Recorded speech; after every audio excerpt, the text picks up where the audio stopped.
ujeedada safarkaygu ama kormeerkaygu waxa uu daaray inaan ku qallo dhammaan bulshada dawladda ee gobolka Awdal sida habsannada ah ay u shaqeynayaan iyo wax ka dhiman yihiin anagu ku guleynaa wixii sanadkii hore markay taagnaayeen wax u kordhinayeen kale kulli safarkaygu ku daaraanaya loo cisho maanta kormeer baan ku soo maray dhammaan bulshada gobolka oo dhan ee dawladda وقبلنا حديث قبل برسالة دولة وصل بانكي أمان سدويش حديث ذي جوه نقولون دون هالولاية لها كلهم طلعنا ويسكت لو عيقين هي عشان على قمنا من الجنة إن شاء الله سكريت سكريت عندنا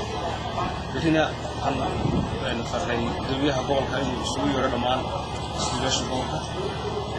صفو تاريخ اسمه كل ساعات بميل متعجنان الشيء معلم بحبة كلية نمبر عن ضمنين بقول كلي وحرجينا ما مدرسين إن أنت هتسكر أنا واحد كده بقول أنا يصير كشمال ده تسكر كده